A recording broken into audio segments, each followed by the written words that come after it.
எடுத்து முடிச்சோடனே தெரிஞ்சிச்சு இதுதான் படத்தோட அப்படிங்கிறது இதுதான் அப்படிங்கிறது சர்ப்ரைஸ் பேக்கேஜ். சிங்கம் சார் கண்டிப்பாக வெளியே சொல்லக்கூட கூடாது அப்படின்னா அவர் அவ்வளோ ஃபுல்லாகவே மறைச்சிருப்பாங்க. அது என்ன லட்சுமி கேஸ். அப்போ ஒரு காய்கறி கடையில் கீழே அந்த பிளாட்ஃபார்மில் காய்கறி கடை அங்கே ஒரு ஸ்பீக்கர் ஒன்று இருக்கும்ல, விலை 50 ரூபான்னு. அதில் போய் ரெக்கார்ட் பண்ணி கொடுக்குறாரு அவங்களுக்கு அவரோட வாய்ஸை. அப்படியா? ஆமாம், அது வந்து பயங்கர. எனக்கு நித்திரனா தான் கட்டுறாரு அங்கே பாடுறா என்ன பண்ணிட்டு இருக்காரு. இன்னொரு தூரமாக உட்காந்து ரெக்கார்ட் பண்ணுறாரு. கிலோ 40 ரூபா, கிலோ 50 ரூபா அப்படின்னு ரெக்கார்ட் பண்ணுறாரு. இருக்கட்டும்டா அந்த வாய்ஸ் கேட்கணும் நல்லா இருக்கும் அப்படின்னு. இல்லை தான் அது ஆடியன்ஸுக்கு தெரியவே தெரியாது. இன்னொன்று இப்போ பார்க்குற தியேட்டரில் பாதி நம்ம வச்ச கலரே கிடையாது. ஸோ அது ஒரு கலரில் இருக்கும். அது அவ்வளோதான். நம்ம கியூபோட பார்த்துட்டு ஓகே அதில் சாட்டிஸ்ஃபை ஆகிறது தான். ஸோ நான் ஒரு பெரிய ஸ்க்ரீனில் பார்த்தேன், மெயின் ஸ்க்ரீனில். எனக்கு ரொம்ப வருத்தமாக தான் இருந்தது. குழந்தைய தூக்குற மொமெண்ட் எனக்கு எப்பயும் நான் ஒரு 20-30 வாட்டி பார்த்துருப்பேன் எடிட்லேருந்து. ஸோ எல்லா ஸ்டேஜஸ்லையும் அந்த படத்தை பார்க்கும்போதும் அந்த குழந்தைய தூக்கிட்டு ஒரு லுக் ஒன்று கொடுப்பாரு சேதுக்கார். என்ன பண்ணுறதுன்னு தெரியாமல் ஒரு லுக் ஒன்று இருக்கும். அது எப்பயும் கண்ணிலேருந்து அது ரொம்ப எமோஷனல் மூமெண்ட்டாக இருக்கும். ஆல்மோஸ்ட் ½ hour மேலே ட்ரிம் பண்ணியிருக்காங்கன்னு நம்ம புரிஞ்சுக்கிறோம். என்னென்ன சீக்வன்ஸ் டெலிட் பண்ணியிருக்காங்கன்றது உங்களுக்கு தெரிஞ்சிருக்கும். நிறைய நல்ல ஒரே சீக்கிரம் ஒரு ஃபைட்டு மட்டும் எடுத்துட்டோம். ஒரு ஃபைட் எடுத்துட்டோம்.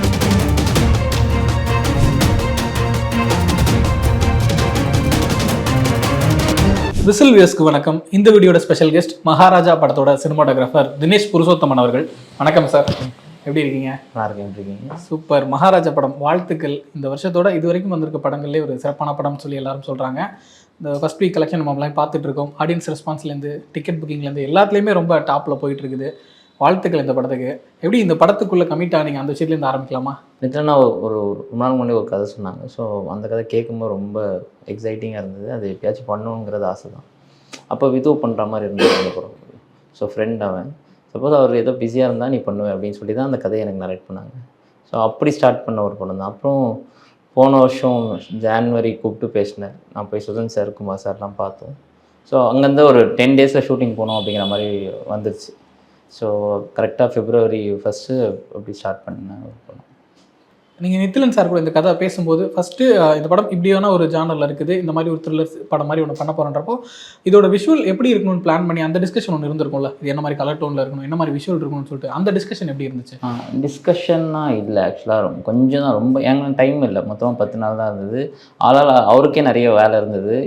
நாங்கள் ஒரு வேலை பார்க்க வேண்டிய ஒரு வேலை இருந்தது, ஸ்கவுட்டிங் அது இதுன்னு. அவர் கேஸ்டிங்லாம் இருந்தது. ஏன்னா எல்லாமே ஒரு 10 டேஸில் போகணும்.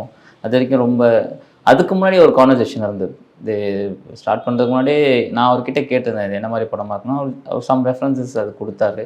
ஸோ இப்படி தான் இருக்கணும் அப்படிங்கிற மாதிரி ஒரு விஷயம் தான் எனக்கும் மைண்டில் அது கரெக்டாக இருந்தது. ஸோ அப்படி இது பண்ணது அந்த ஒரு கான்வர்சேஷன் தான் இருந்தது. அப்புறம் செல்வா சார் வராங்க, director Dinesh Manoharan, so costume designer Philomin Raj, எல்லாருக்கும் ஒரு இன்புட் இருக்கும்ல.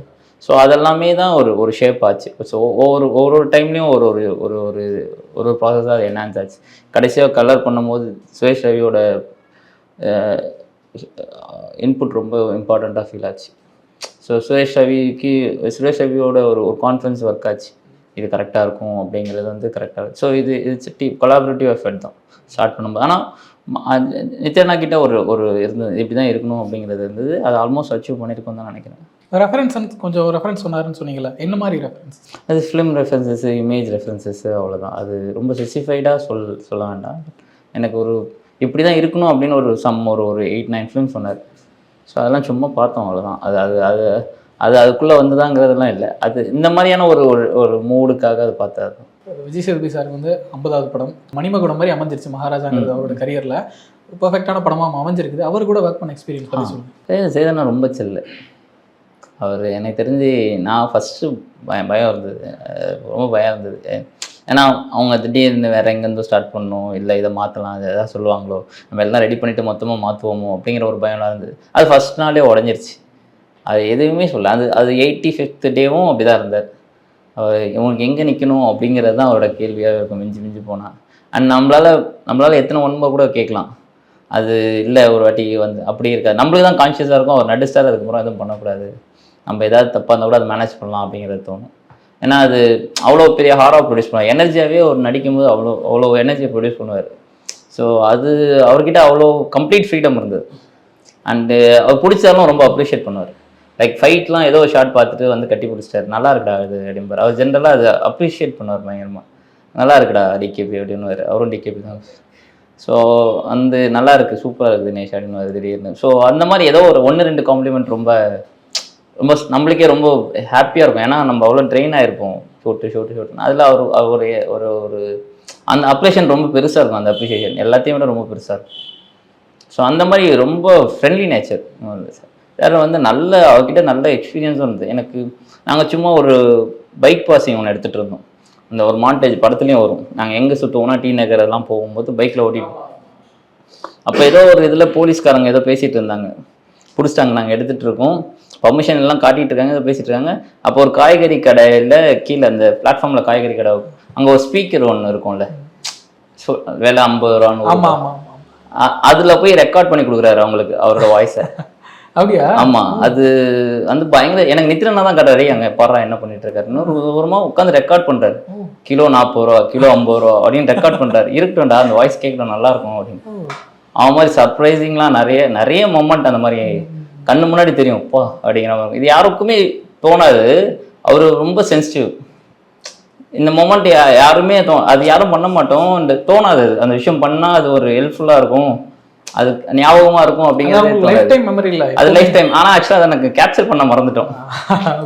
நாங்கள் அது நான் கவனிக்கவே இல்லை. நிச்சயம் நான் பார்த்துட்டு சொல்கிறேன்னு அதுக்கப்புறம் கவனிக்கிறேன். அந்த மொமெண்ட் போயிடுச்சு, கேப்சர் பண்ணல, ஆனால் நாங்கள் பார்த்தோம். ஸோ அந்த மாதிரி 1-2 மொமெண்ட் ரொம்ப ஸ்ட்ராங்கான மொமெண்ட்லாம் இருந்தது அவர்கிட்ட. அந்த இது வந்து நான் யாருக்குமே ஷேர் எனக்கு ஞாபகம் வரல. ரொம்ப இப்போ சேதுவண்ணா பற்றி பேசும்போது எனக்கு டக்குன்னு அதுதான் வருது. ரொம்ப ஒரு மாதிரி கூஸ்பம் மொமெண்ட் தான் நான் நேரில் பார்க்கும்போது. அவருக்கு அது பெரிய விஷயமா கூட தோணல. எனக்கு அந்த யோசனை இருக்குல்ல, எனக்கு அது ரொம்ப ரொம்ப ஒரு மாதிரி ஃபேசினேட் பண்ணுச்சு. அந்த மனுஷன் மேலே ஒரு பெரிய ஒரு மரியாதை அந்த மொமெண்ட். அது இப்போ ரியல் லொகேஷன்ஸில் ஷூட் பண்ணும்போது ஃபேன்ஸ் எல்லாம் வர்றது போகிறது அந்த இஷ்யூ இருக்கும். லைக் அவர் சில நேரத்தில் கெட்டப் ஹெல்ப் பண்ணும். இப்போ நாங்கள் ரங்கநாதன் ஸ்ட்ரீட்டில் ஷூட் பண்ணும் போதெல்லாம் கெட்டப் ஹெல்ப் பண்ணுச்சு அவருக்கு. அந்த அந்த ஏரில் அவரை யாரும் பார்க்கல. இன்னொன்று ரங்கநாதன் ஸ்ட்ரீட்டில் சேதனா எதுக்கு வரப்போறாரு, அதனாலேயே யாருக்கும் தெரியாது, அடையாளமே தெரியல. பெருசா தெரியல. நான் 1 நிமிஷம் நடந்தாரு அங்க, 1 நிமிஷம் 2 நிமிஷம் நடந்திருப்பாரு, யாருக்கும் தெரியல. அந்த 2 நிமிஷம் தான் எடுக்க முடியும். அங்க ஃபர்ஸ்ட் செட் பண்ணிட்டு அவருக்கு மார்க் சொல்லிட்டு பின்னாடியே அசிஸ்டன்ட் டைரக்டர், அவரோட அசிஸ்டன்ட், போஸ்ட் அசிஸ்டன்ட்ஸ்லாம் இருப்பாங்க, பின்னாடியே நடந்து வராங்க. சப்போஸ் யாருன்னா பார்த்துட்டாங்கன்னா திருப்பியும் கஷ்டம். அந்த ஷார்ட்டும் எடுக்க முடியாது, எதுவும் பண்ண முடியாது. ஆனால் அது அழகா முடிஞ்சிச்சு. அதுவும் சரி, பீச்சும் சரி. அங்கே இன்னும் கூட இதெல்லாம் எடுத்தோம், படங்கள் பார்க்கலாம் எடுத்தோம். படங்கள் பார்க்கவே நடக்க வச்சோம். அந்த அது அந்த மொமெண்ட் தெரிஞ்சிச்சு. ஆக்சுவலாக படங்கள் பார்க்கல கொஞ்சம் தெரிஞ்சிச்சு, எடுக்க முடியல, அந்த ஷார்ட்டு யூஸ் பண்ண முடியல. பட் இதெல்லாம் கிடச்சிது. க்ரௌட் இருக்க லொகேஷன்ஸ் எல்லாம் தெரியும். அது என்னன்னா தைரியம் தான். இன்னொன்று நம்மளுக்கு சப்போர்ட் இருக்கும். ப்ரொடக்ஷன் கிட்டேயும் அவங்களும் பண்ணுங்க அப்படிங்கிற மாதிரி இருப்பாங்க. சேதனா பயங்கரமா வேணுமாக்கு அவசியம் அப்படின்னு தான் கேட்டார். நான் இருந்தால் நல்லாயிருக்கும் அப்படின்னு நான் சொன்னேன்னா ஓகேடா அப்படின்ட்டார். ஸோ அவர் எந்த அப்ஜெக்டும் பண்ணல, சரிவா லெட்ஸ் ட்ரை அப்படின்னா அப்படிங்கிறது தான். அது இப்போ அந்த குழந்தைய தூக்குற சீன் சொன்னீங்கல்ல, அந்த சீன் தவிர்த்துட்டு எந்த ஒரு சீன் வந்து அவரோட பெர்ஃபார்மன்ஸ் ரொம்ப மிரண்டே போயிட்டேன் அப்படின்னு சொல்லிட்டு இப்போ நம்ம மூவ் பண்ணி பார்த்துருந்துருப்போம், இப்படி தான் இந்த சீனை கன்சீவ் பண்ண போகிறோன்னு சொல்லிட்டு டம்மியாக ஒரு ரெடி பண்ணி வச்சு திரும்ப அதை ரோல் பண்ணும்போது அவர் வந்து உள்ள அந்த ஒரு மேஜிக் நடந்துருச்சு அப்படின்னு அந்த சீன். அதான் 3rd டைம் அவர் ஸ்டோரி சொல்லும் போது. ஓகே, அந்த ஒரு ஷாட்டு எப்பயுமே படத்தில் வந்து ஒரு அதை கரெக்டாக எடுக்கணும். அதுவும் இந்த நீங்கள் சொன்னீங்க இந்த 5th ரீல் அந்த அந்த சீக்வன்ஸ் இருக்குல்ல, கை தூக்குற சீக்வன்ஸ், அதுவும் இதுவும் தான் கான்ஷியஸான ஒரு இது கரெக்டாக இருக்கணும் அப்படிங்கிறது. கதை சொல்லும் போதும் சரி, எல்லாத்துலேயும் 3வது கதை சொல்லும் போது நம்மளுக்கு ஆடியன்ஸுக்கும் அழ வந்துடணும் அப்படின்னு அது எடுக்கும் போது தான் ரொம்ப இது வந்து மிரட்டிட்டார் அது சார் சேதுவண்ணா. எனக்கு அது வந்து ஏன்னா நான் அந்த படத்தை வந்து ஃபஸ்ட் வந்து கோ த்ரூ பண்ணும்போது எனக்கு அது அப்படியே ரொம்ப ஹிட் ஆச்சு. அந்த இடம் ஷூட் பண்ணி முடித்த உடனே எல்லாரும் அப்ளாஸ் பண்ணாங்க. அது பயங்கரமான மொமெண்ட், மறக்கவே முடியாது. அடுத்ததான் எல்லாரும் பாராட்டிக்கிட்டு இருக்கிறது வந்து சிங்கம்புலி அவரோட பெர்ஃபார்மன்ஸ். அவர் எப்படி ஒரு டைமென்ஷனில் யாருமே எதிர்பார்க்கல அப்படிங்கிறனால எல்லாமே பெரிய ஷாக் ஆகிட்டாங்கன்னு சொல்லுவோம். ஏன்னா அவ்வளோ தூரம் ஜஸ்டிஃபை பண்ணுற மாதிரி பெர்ஃபார்ம் பண்ணியிருக்காரு. ஒரு சின்ன சின்ன டைலாக்ஸ் கூட சொல்லலாம்.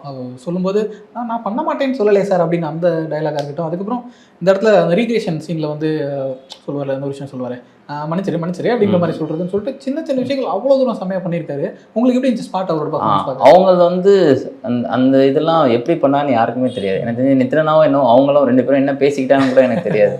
அது வந்து அவுட் அவுட் சிங்கம்புலி சார் வந்து எனக்கு அவர் ஆல்ரெடி ஃபிலிம் டைரக்டர் அண்ட் இவ்வளோ பெரிய பெர்ஃபார்மராக அந்த சீன் அவ்வளோ அழகாக கொண்டு போயிட்டார் அப்படிங்கிறது வந்து எடுத்து முடிச்சோடனே தெரிஞ்சிச்சு. இதுதான் ஐ இந்த படத்தோட ஐ அப்படிங்கிறது இதுதான் அப்படிங்கிறது தெரிஞ்சிருச்சு. அது அவர் நான் பெர்ஃபார்ம் பண்ணி முடிச்ச உடனே தெரிஞ்சிச்சு இந்த படத்தோட இதுதான்.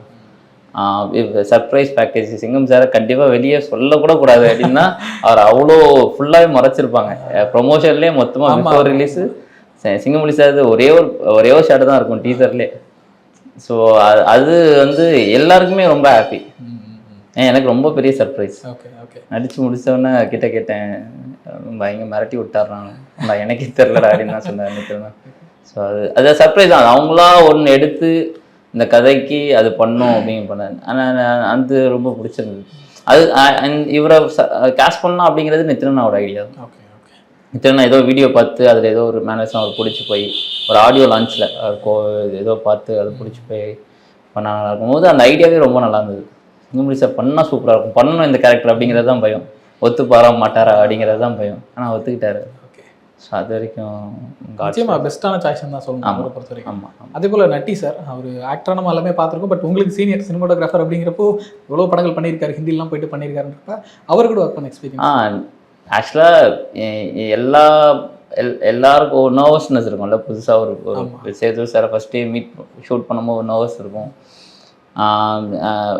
ஒரு ஒரு பெரிய படம் பண்ண போகிறோங்கிற ஒரு ஒரு ஒரு சின்னதாக நர்வஸ்னஸ் இருக்கும்ல. எத்தனை இது நட்டி சார் பார்க்கும்போது அன்னைக்கிட்டே வந்து நீ நட்டி சார் வரப்போறாருன்னா முந்தின நாள்லேருந்தே ஒரு மாதிரி பதட்டம் ஆயிடுச்சு. மைண்ட் லெவலில் எனக்கு மட்டும் தான் அந்த பதட்டம் இருக்கும், மீது யாருக்கும் இருக்காது. ஒரு மாதிரி நான் அவர் வந்தோடனே போய் மீட் பண்ணிட்டேன். சார் தினேஷ் அப்படின்னோடனே ஓகே சூப்பர். பாலு சார் நல்லா அவங்களுக்கு அவங்கெல்லாம் ஒரே செட்டுங்க. நல்லா நான் பாலு சார் கிட்ட ஒர்க் பண்ணேன் ஒரு 10 years. அண்ட் சார் நான் ஆல்ரெடி பார்த்துருக்கேன். அவர் புலி டைம்லேயே கிரேடிங் அப்போ நாங்கள் ஒன்றா பண்ணிட்டு இருந்தோம் எங்கள் சார். ஸோ அப்போ அவர் நான் நிறைய நேரம் பார்த்துருக்கேன். நாங்கள் ரஜினி முருகன் கிரேட் பண்ணும்போது அவர் கீழே இருப்பார். அவங்க புலின்னு ஒரு படம் பண்ணிட்டு இருந்தாங்க. இப்போ இதெல்லாம் சொன்னோன்னு ஒரு மாதிரி ஹாப்பி ஆகிட்டார், நல்லா பண்ண அப்படின்னாரு. ஸோ எனக்கு ஃபஸ்ட்டே வந்து ஆக்சுவலாக அவர் மானிட்டு கூட பார்க்கலான்னு நினைக்கிறேன், அவன் இன்செக்யூர்டாக இருப்போம் அப்படின்னு. ஸோ கடைசி வரைக்கும் அவர் எந்த கரெக்ஷனுமே சொன்னதில்லை. லைட்டாக கரெக்ஷன் சொன்னது கிடையாது. இது நல்லா இருக்குது, இது நல்லா இல்லை, எதுவுமே சொன்னதில்லை. எனக்கு தெரிஞ்சு ஒரே ஒரு காம்ப்ளிமெண்ட் மட்டும் இப்போ ஏதோ ஒன்று பார்க்கும்போது நான் அவங்க நல்லா பண்ணியிருந்தேன் அப்படின்னு சொன்னார். எனக்கு அதுவே ரொம்ப ஹாப்பியாக இருந்தது. ஸோ ஆனால் நம்மளுக்கு தெரியும்ல, ஒரு முகத்திலே தெரிஞ்சிடும் இது கரெக்டாக இருக்குது கரெக்டாக இல்லை. அவர் முகம் பார்த்தாலே அவர் அந்த மாதிரி எதுவுமே அவ்வளோ கம்ப்ளீட் ஃப்ரீடம் இருந்தது. அவங்க அவ்வளோ பெரிய ஆள், அவங்க அவ்வளோ பார்த்துருப்பாங்க அவங்க எக்ஸ்பீரியன்ஸில். ஆனால் அவங்க என்கிட்ட எதுவுமே கேட்கல, நீ என்ன சொல்கிறியோ அவ்வளோதான் அப்படிங்கிற மைண்ட் செட்டில் தான் இருந்தாங்க. எனக்கு அதுவே ரொம்ப பிளஸ்டாக ஃபீல் ஆச்சு. ஸோ எப்பயுமே எனக்கு ஒரு இன்செக்யூரிட்டி இருக்கும். ஓகே அவர் சப்போஸ் எப்போச்சும் மானிட்டர் வந்து பார்க்குறாருன்னா என்ன பார்க்குறாரு அப்படிங்கிற தான் இருக்கும். அப்படியே எட்டி பார்ப்போம், எதுவும் சொல்ல மாட்டார். சில முக்கியமான சீக்வன்சஸ் பற்றி பேசணும் அப்படின்னு சொல்லிட்டு ஃபர்ஸ்ட் ஹாஃபில் அந்த போலீஸ் ஸ்டேஷனுக்குள்ளே நடக்கக்கூடிய அந்த காட்சிகள், அந்த ஸ்டேஷனோட அந்த செட்டே சூப்பராக இருந்துச்சு. பட் நீங்கள் அதுக்குள்ளே கிரியேட் பண்ணிக்க விஷுவல்ஸ் இருக்குல்ல, ரொம்ப இன்ட்ரெஸ்டிங்காக இருந்துச்சு. சீனோட மூடை கொஞ்சமாக ஆடியன்ஸ் கிட்ட கடத்துறதுக்கு உங்களோட விஷுவல்ஸ் ரொம்பவே ஹெல்ப் பண்ணியிருக்குன்னு நினைக்கிறேன். அந்த ப்ராசஸ் பற்றி சொல்லுங்கள். போலீஸ் ஸ்டேஷன் தான் ஃபஸ்ட்டு ஷூட் பண்ணது. என்னென்னா டைம் கிடையாது, அது மட்டும் தான் ஒரு பஞ்சு, 15 days பஞ்சு. ஒரு போலீஸ் ஸ்டேஷன் இடத்த கண்டுபிடிச்சிட்டோம்னா 15 நாளில் மீதி எல்லா வேலையும் ஓரளவுக்கு பார்க்க முடியும். சைபிள் அடுத்த ஷூட்டுக்கான வேலை பார்க்க முடியும். ஸோ போலீஸ் ஸ்டேஷன் வந்து 25ஆம் தேதிக்குள்ளே கண்டுபிடிச்சிட்டோம். அதை லாக் பண்ணோம். நாங்கள் ஒரு 20-25 லொக்கேஷன் பார்த்து ஒரு இடம் லாக் பண்ணிட்டோம். செல்வா சார், நானும் செல்வா சார், நித்யனா 3 பேருக்கும் அது சாட்டிஸ்ஃபைங்காக இருந்தது. எனக்கு மோஸ்ட் ப்ராபப்லி ரொம்ப சாட்டிஸ்ஃபைங்காக இருந்தது. அப்புறம் செல்வா சார் ஒர்க் ஸ்டார்ட் பண்ணாங்க. அப்போ நானும் செல்வா சாரும் கொஞ்சம் கலராக கொஞ்சம் பேசணும். எனக்கு சில ரெஃபரன்சஸ் இருந்தது, அவருக்கு ஒரு இமேஜ் இருந்தது. ரெண்டுத்தையுமே சேர்த்து ரொம்ப சிம்பிளாக ஒன்று அரைவானார். ஸோ இது ஒர்க் ஆகும் அப்படின்னு சொல்லி பேசிக்காக பார்த்தா அந்த வாலில் இருக்க ஒயிட்டு கிடையாது, அந்த மாதிரி தான் இருக்கும். சின்ன டிஃப்ரென்ஸ் இருக்கும். ஏன்னா அது எக்ஸ்போஷராக ரொம்ப ப்ரைட்டாக இருக்கும் அப்படின்னு சொல்லிட்டு அதுக்கு ஒரு சின்னதாக ஒரு சின்னதாக இருக்கும். ஸோ அதுக்கப்புறம் அந்த டியூப் லைட்லாம் ஃபிக்ஸ் பண்ணும். கொஞ்சம் நேச்சுரலாக இருக்கணும். நேச்சுரலாக எப்படி இருக்கும், ஒரு டியூப் லைட்டில் உள்ள ஒரு எப்படியும் ஒரு லைட் ஆன் பண்ணி தான் ஒரு ஒரு கவர்மெண்ட் ஆஃபீஸ் இயங்கும். ஸோ என்ன வெளிச்சம் இருந்தாலும் அது பேசிக்காக. ஸோ அது என்ன லைட் எமிட் பண்ணும், வெளியே இருக்க லைட் உள்ளே வந்தால் என்னவாக இருக்கும், அவ்வளோதான். சில நேரத்தில் அது வெளியே இருக்க லைட் வராது. ஸோ வெளியே ஒரு சன்லைட் வராது, ஒரு மூடியாக இருந்ததுன்னா எப்படி இருக்கும் அப்படிங்கிறது தான். வெறும் பேசிக்காக ஒரு நேச்சுரை பேஸ் பண்ண ஒரு விஷயம்தான். ஸோ அது அப்படியே போக ஒரு சீனுக்கும் ஒரு சின்ன டைமென்ஷன் இருந்து இது எப்படி பண்ணலாம் இப்படி பண்ணலாம். இன்னொன்று அது கண்டினியூஸ் சீன் நீங்கள் பார்த்தீங்கன்னா அது ஒரு டேயில் நடக்கிறது தான். ஃபஸ்ட்டு ஒரு கதையும் செகண்ட் ஒரு கதையும். ஸோ நம்ம எதுவும் மாற்றத்துக்கான வேலையே கிடையாது. அது நிறைய புகையாக அந்த கலைஞ்சு போனதுக்கப்புறம் ஒரு கொஞ்சம் புகையாக இருக்கும், அதுக்கு முன்னாடி கொஞ்சம் க்ளீனாக இருக்கும். ஸோ அவ்வளோதான். அதுக்கு நடுவில் இருக்கிறது எல்லாமே மாண்டாஜ் ஷாட்ஸ் தான். ஸோ அது வேற ஒரு இதில் வச்சு பண்ணது. ஓகே. அதே போல் அந்த இன்டர்வல் ஃபைட் சீக்வன்ஸ் பயங்கரமான ரெஸ்பான்ஸ் தியேட்டரில் நம்ம பார்க்கும்போது அவ்வளோ தூரம் என்ஜாய் பண்ணாங்க ஆடியன்ஸ் எல்லாமே. ஏன்னா அது வரைக்கும் அந்த நம்ம ஒரு த்ரில்லர் படமாக பார்த்துட்டு இருக்கோன்றப்ப திடீர்னு ஒரு மாஸ் எலிமெண்ட் உள்ளே வர்றன்ற மாதிரியான பெரிய ஷாக்காகவும் இருந்துச்சு. அது ஒரு மில் மாதிரியான ஒரு இடத்துல தான் ஷூட் பண்ணியிருந்தீங்கன்னு நினைக்கிறேன். அந்த சீக்வன்ஸ் மில் ஆல்ரெடி வேற ஒரு மில் பார்த்துருந்தோம். அந்த ரோடு ரொம்ப அழகாக இருந்தது. ஸோ நாங்கள் பகலில் ஒரு 4 மணிக்கு போனோம்னா ஒரு 7 மணிக்கு தான் அங்கேருந்து வந்தோம். ஸோ நைட்டும் ஆயிடுச்சு. அந்த மில்ல ஒரு லைட்டு ஒரு மெர்க்குரி வேம்பு சோர்ஸ் எரிஞ்சுது. அது ரொம்ப அழகாக இருந்தது. அது மைண்டில் இருந்தது. ஸோ ஸ்ட்ரீட்லும் நாங்கள் பை லக்கு அந்த ஸ்ட்ரீட்டை சேஸ் பண்ணி போகிறாங்களே அதுவும் அந்த மாதிரி அமைஞ்சிருச்சு. குரோம்பேட் பக்கத்துலேயே தான் எடுத்தோம். அது ஈஸியாக அமைஞ்சிருச்சு. எங்கேயுமே அது வரல. ஸோ வெளியேருந்து வர லைட்டு அப்படி தான் இருக்கணும் அப்படிங்கிறதும் எனக்கு என்னென்னா கொஞ்சம் டார்க்கராக இருக்கலாம், ஃபஸ்ட்டு சில் அவுட்டில் இருக்கலாம் அப்படிங்கிறது மட்டும் எனக்கு ஆளாக இருந்தது. அனலரசு மாஸ்டருக்கும் அது ஒர்க் ஆச்சு. ஒரு பாயிண்டில் லைட் வரட்டும், லைட் வந்ததுக்கப்புறம் அந்த ஸ்டண்ட் இருக்கலாம் அப்படிங்கிறது நான் சொன்னோன்னா அவரும் ஓகே அப்படின்னு அக்செப்ட் பண்ணிட்டாங்க. அண்ட் நித்ரனாக்கும் அது பிடிச்சிருந்தது. ஸோ அப்படி ஸ்டார்ட் பண்ணது தான். அப்படி லைட் எரியும் போது ஏதாவது 1-2 லைட் ஃப்ளிக்கர் ஆகும்ல. ஸோ பழைய லைட்டுங்கும் போது ஏதோ ஒன்று வேறு வழியில் லைட் எரிஞ்சாகணும். ஆனால் ஏன்னா இல்லைன்னா படம் எடுக்க முடியாது. ஸோ ஃப்ளிக்கர் ஆகும் அப்படிங்கிற போது அந்த ஃப்ளிக்கர் எஃபெக்ட் ஒர்க் ஆச்சு. ஓகே, அதை அப்ளை பண்ணி ஃபுல் ஃபைட்டுமே கொஞ்சம் ஒர்க் பண்ணது. ஸோ அவ்வளோதான். எல்லாமே அங்கே நடந்த ஒரு க்ரியேட்டிவ் ப்ராசஸ் தான் எனக்கு தெரிஞ்சு. அந்த சீக்வன்ஸும் சரி, அந்த விஜய் சேதுபதி சார் வீட்டில் நடக்கிற அந்த சீக்வன்ஸும் சரி, ஒரு நைட்டில் நடக்கிற விஷயங்கள் டார்க்கான இடங்கள் இந்த மாதிரி இருக்குது. அந்த டார்க்கோட விஷயங்கள் நமக்கு ட்ரான்ஸ்ஃபார்ம் ஆகுது. பட் பார்க்குற விஷயங்கள் நமக்கு தெளிவாகவே தெரியுது. ஒரு எக்ஸ்ட்ரா லைட் போட்டு நீங்கள் இது பண்ணலை, ஆனால் உங்களுக்கு தெரியாமையும் போயிடல அப்படிங்கிற மாதிரி விஷயம் பண்ணிருக்கல. அது எப்படி நீங்கள் கன்சீவ் பண்ணீங்க? இல்லை, அதுதான் ஐடியாவே கூட. ஸோ இப்போ நம்ம என்னென்னா அது சேலஞ்ச் சொல்ல மாட்டேன். அதுதான் அந்த அந்த அந்த படத்தோட ஐடியா. இப்போ ரொம்ப நார்மலாக இருக்கணும். இப்போ டியூப்லைட் போட்டால் டியூப்லைட் வெளிச்சம் அங்கே இருக்கணும். உள்ளே அவன் டியூப்லைட் ஆன் பண்ணியிருக்க மாட்டான் அந்த இன்சிடென்ட் நடக்கும்போது. ஸோ அதுக்குள்ளேயுமே அந்த இன்சிடென்ட் நடந்துடும் அப்படிங்கிற மாதிரி தான் அது. ஆனால் வெளியேருந்து உள்ளே ஒரு சின்னதாக ஒரு லைட் பாஸ் ஆனால் என்ன வெளிச்சம் இருக்கணுமோ அந்த வெளிச்சம், ஆனால் அது கேமராவுக்கும் பற்றணும். ஸோ அதுதான், அவ்வளோதான் ஐடியாவே. ரொம்ப சிம்பிளாக சொல்லணும்னா இப்போ இங்கே ஒரு வெளிச்சம் இருக்குன்னா இந்த வெளிச்சம் என்ன ஹிட் ஆகுதோ அவ்வளோதான். அது நல்லா அது மூடாகவே அது நல்லா இருந்தது. அதுதான் ட்ரை பண்ண ஃபர்ஸ்ட்லேருந்தே அதுதான் ட்ரை பண்ண ஆரம்பிச்சு. படம் ஃபுல்லாகவே நீங்கள் பார்த்தீங்கன்னா ஒரு ஃபேஸுக்குன்னு தனியாக ஒரு லைட் பண்ணுறதோ அந்த மாதிரி எந்த விஷயமும் இருக்காது. அந்த ஆம்பியன்ஸுக்கு லைட் பண்ணிவிட்டு அந்த ஆம்பியன்ஸ் என்ன கொடுக்குதோ அதுதான் ஃபேஸில் இருக்கும். ஸோ படம் ஃபுல்லாகவே இது இருக்கும். ஓகே.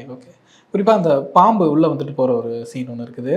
அது நம்ம பார்த்துக்கிட்டு இருக்கும்போது அது உண்மையிலே நடந்ததா, இல்லை அது அவரோட ட்ரீமா, இல்லை இல்யூஷனா, இல்லை வேறு ஏதாவது விஷயமாங்கிற ஒரு கன்ஃபியூஷன் நமக்கு வருது.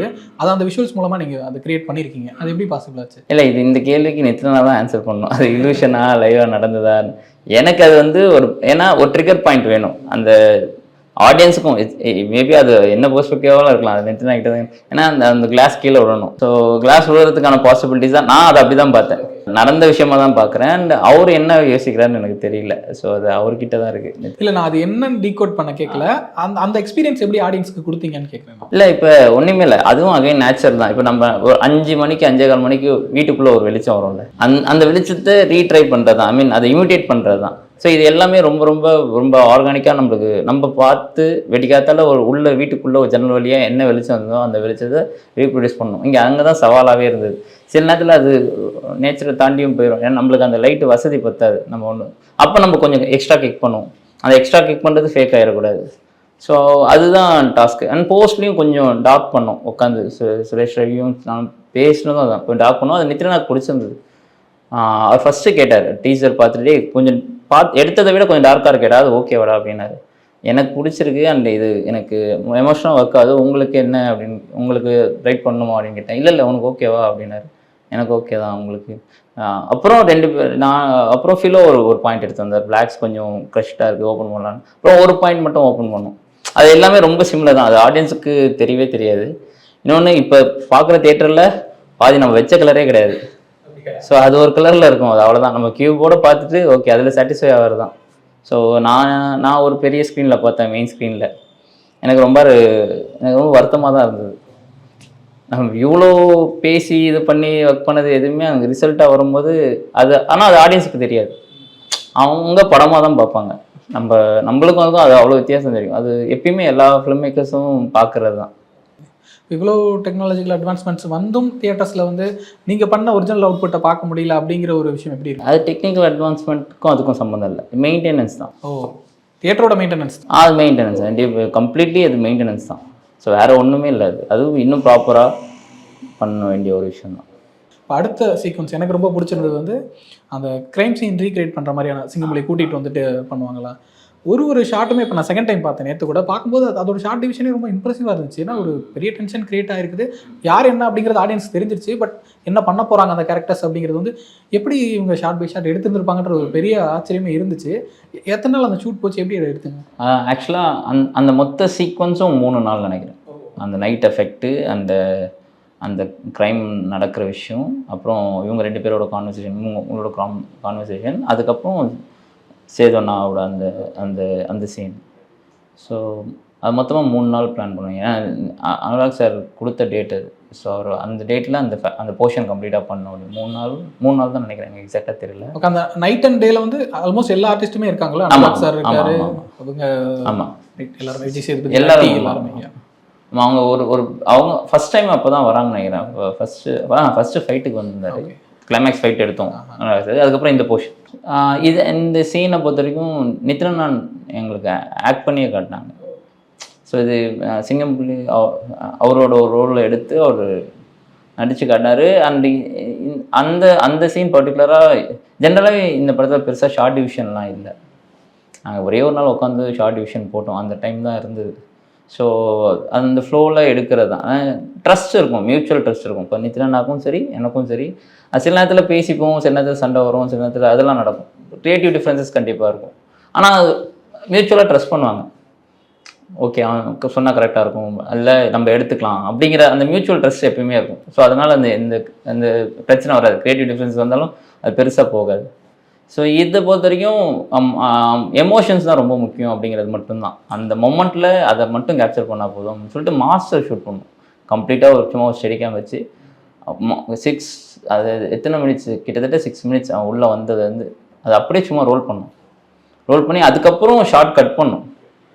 எது தேவை எது தேவையில்லை, திருப்பியும் ஒரு வாட்டி ரோல் பண்ணும் போதும் அது ஃபுல் ஆக்ட் தான். அது நம்ம பெருசாக லைட் சேஞ்ச் பண்ணி இதை பண்ணி அதெல்லாம் எதுவுமே பண்ண முடியாது. ஏன்னா அது அங்கே வந்து ரொம்ப எமோஷன் ஓரியன்டு. அது அவங்க என்ன பெர்ஃபார்ம் பண்ணுறாங்களோ அதுதான் ஷார்ட்டாக இருந்தால் போதும் அப்படிங்கிறது மட்டும்தான்.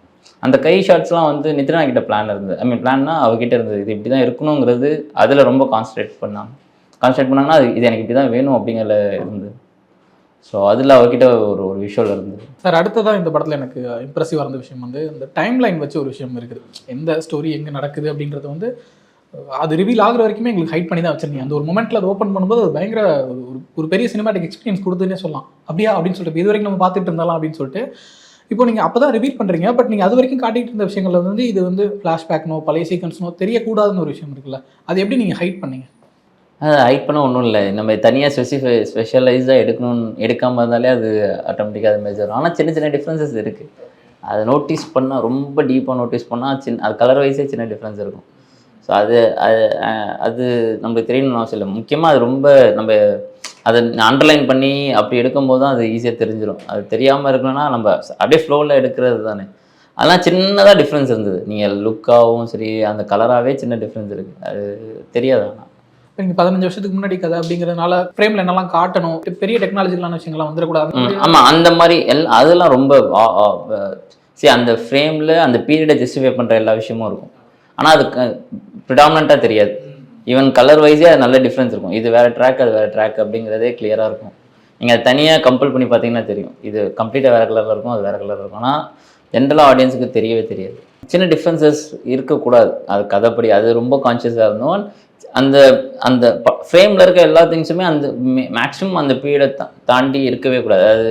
அது செல்வா சாருமே ரொம்ப கான்ஷியஸாக இருப்பாங்க அந்த விஷயத்தில். எல்லாருமே கான்ஷியஸாக இருப்பாங்க. ஆனால் பெரிய டிஃப்ரென்ஸும் கிடையாது. நீங்கள் 9, 10, 13 இயர்ஸ் நினைக்கிறேன். 13 இயர்ஸ் வந்து பெரிய வித்தியாசம் இல்லை. அந்த செல்ஃபோன் வந்து பேசிக்காக நம்ம யூஸ் பண்ணுறதுல தான் நிறைய டிஃப்ரென்ஸ் இருந்தது. யோசிக்கும் போது காஸ்டியூமாக சின்னதாக கொஞ்சம் ட்ரை பண்ணோம். அது யாருக்குமே தெரியாது. அனுராக் சாரோட காஸ்டியூமில் சின்ன டிஃப்ரென்ஸ் இருக்கும். அதாவது அது பழசுன்னு காட்டுறதுக்கு நீங்கள் இந்த விஷயத்தையும் பண்ணல, புதுசான விஷயங்கள் உள்ள வந்துட மட்டும் அது ரொம்ப கான்ஷியஸாக இருந்தது. அடுத்தது கிளைமேக்ஸ் சீக்வன்ஸ். அது இந்த மொத்த படத்தையும் காட்டிட்டு வந்துட்டு இங்கே தான் நிறைய விஷயங்கள் ரிவீல் ஆகுதுங்கிறப்போ பயங்கரமான எக்ஸ்பீரியன்ஸ் கொடுக்குது ஆடியன்ஸுக்கு. அந்த இடத்துல கொஞ்சம் கொஞ்சமாக சில விஷயங்கள் ரிவீல் ஆகுது. கிளைமேக்ஸ் ஃபைட்லேருந்தே ஆரம்பிக்குதுன்னு நினைக்கிறேன். ஆக்சுவலாக கிளைமேக்ஸ் போர்ஷனை பொறுத்த வரைக்கும் ஒரு கன்ஸ்ட்ரக்ஷனில் எடுத்தது தான்.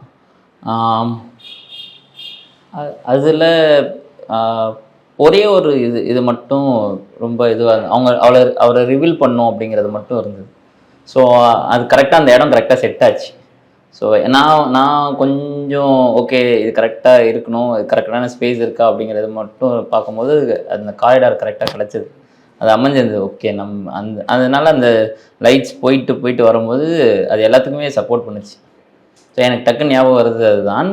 சேதுனாவோட பெர்ஃபார்மன்ஸ் வந்து எல்லாத்தையும் ஹோல்ட் பண்ணிடும். லைக் ஈவன் ஃபைட்டில் கூட அந்த ஃபைட்டு மாதிரி அதை ட்ரீட் பண்ணாமல் அது ரொம்ப அழகாக பண்ணியிருந்தாங்க. நித்ரனாவும் சரி, அனுராக் மாஸ்டரும் சரி.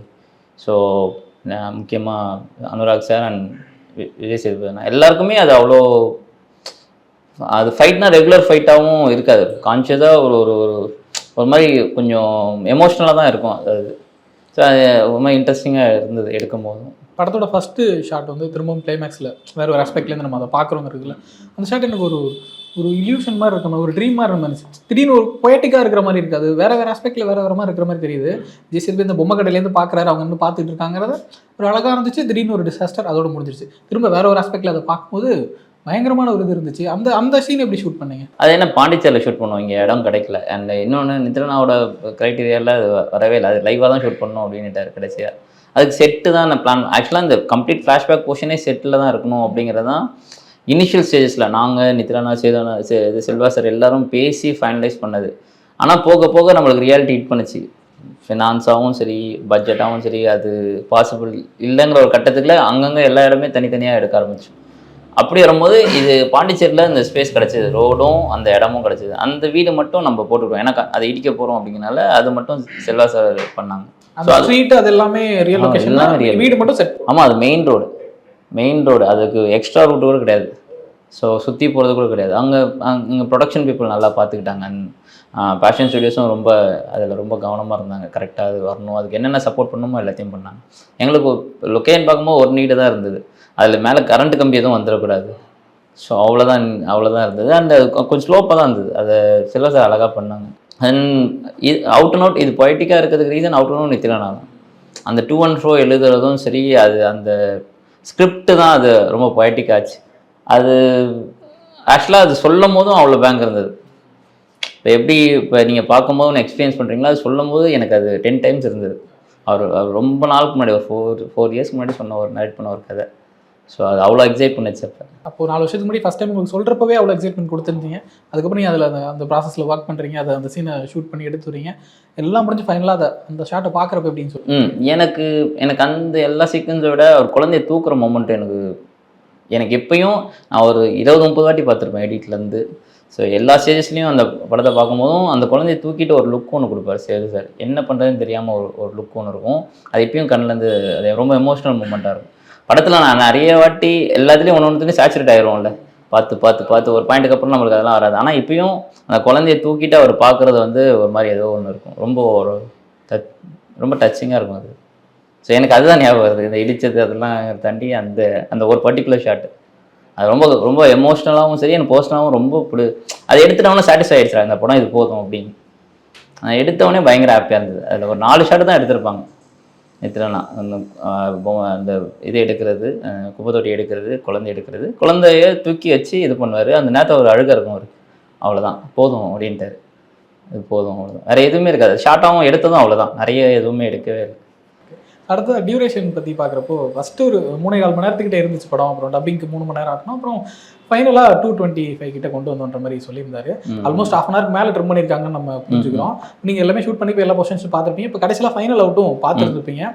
என்னென்ன சீக்வன்ஸ் டெலிட் பண்ணியிருக்காங்கன்றது உங்களுக்கு தெரிஞ்சிருக்கும். சீக்வன்ஸாக பெருசாக எனக்கு தெரிஞ்சு நிறைய நல்ல ஒரே ஒரு சீக்வன்ஸ் ஃபைட்டு மட்டும் எடுத்துட்டோம். ஒரு ஃபைட் எடுத்துட்டீங்களா?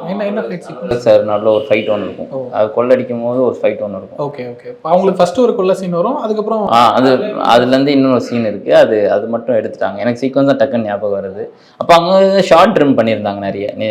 ஃபிலோ ப்ராப்பராக இதெல்லாம் வேண்டாம் அப்படின்னு சொல்லிட்டு. மேபி போலீஸ் ஸ்டேஷனில் நிறைய மாண்டாஜ் இருந்தது.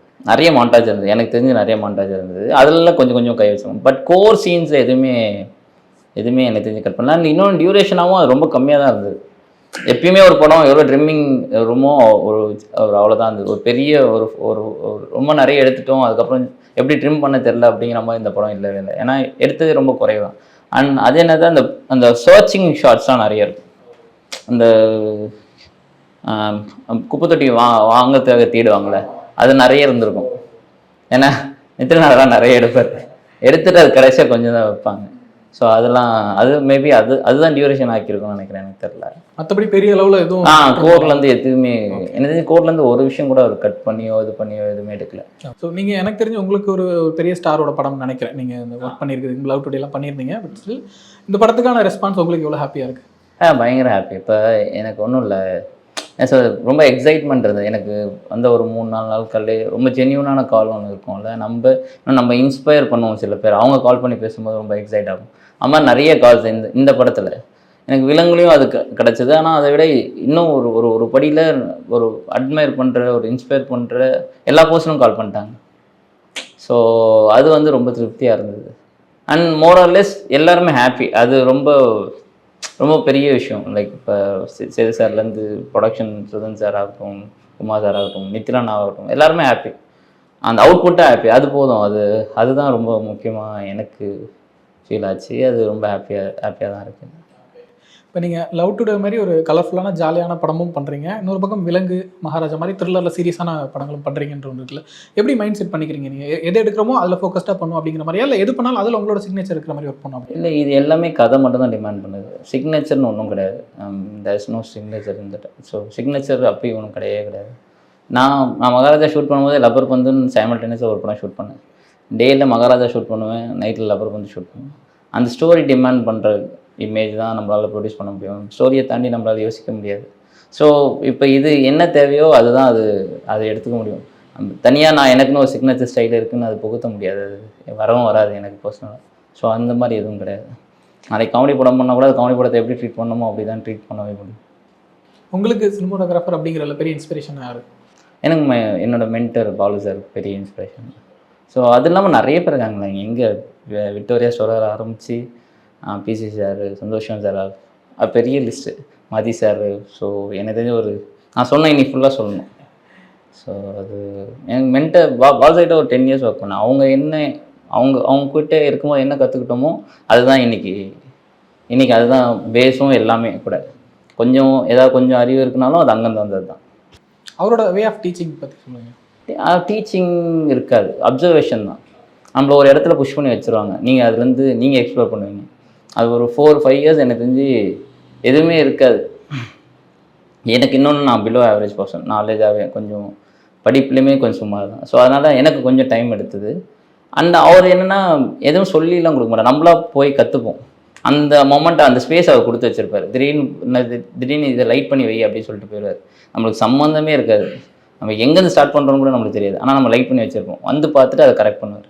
அப்படி லேர்னிங் தான். அவர் ரொம்ப இன்விசிபிளாக இருக்கும். அது இது இப்படி பண்ணால் இப்படி வரும் அப்படி எதுவுமே சொல்ல மாட்டாங்க கடைசி வரைக்கும். ஆனால் நம்மளுக்கு ஏதோ ஒன்று சப்கான்ஷியஸாக நம்ம போயிட்டே இருக்கும், யோசிக்க வைப்பாங்க நிறைய. அவரோட ஒர்க்கில் உங்களுக்கு ரொம்ப பெஸ்ட், இது எனக்கு ரொம்ப பிடிக்கும் அப்படின்னு அது சொல்லுங்கள். எனக்கு பிதாமகன் ரொம்ப பிடிக்கும். 180ன்னு ஒரு படம். இது எல்லாமே நாங்கள் ஒர்க் பண்ணல. நாங்கள் ஒர்க் பண்ணதில் எனக்கு ரொம்ப பிடிச்ச படம் வந்து எனக்கு இது நம்மால் கதகளின்னு 2 படம் ரொம்ப எனக்கு பர்சனலாக இருக்கும். ரஜினி முகன் ரொம்ப பிடிச்சது. ஸோ சாரோட ஒர்க்கில் என் பிதாமகன் ஆகட்டும், 180 ஆகட்டும், அதெல்லாம் ரொம்ப ஒரு மாதிரி ரொம்ப ஸ்ட்ராங்காக ஒர்க் பண்ணியிருப்பாங்க. ரொம்ப நல்லா பண்ணியிருப்பாங்க. மகாராஜா பயங்கரமாக போயிட்டு இருக்குது. அடுத்த அப்கமிங் என்ன மாதிரி ப்ராஜெக்ட்ஸ் போயிட்டு இருக்கு உங்களுக்கு? தெலுங்கு படம் ஒன்று பண்ணுறோம். ஸோ அதுதான் இப்போ. அப்புறம் லிங்கம்னு ஒரு வெப் சீரிஸ் ஒன்று பண்ணுறேன், ஹாட் ஸ்டாருக்காக பண்ணுறது. சூப்பர். வாழ்த்துக்கள் பிரதர். தேங்க்யூ. மகாராஜா படத்துக்கும் அடுத்தடுத்து நீங்கள் பண்ண போகிற படத்துக்கும் மிசில் சார்பாக எங்களுடைய வாழ்த்துக்கள். நன்றி. Thanks brother. தேங்க்யூ.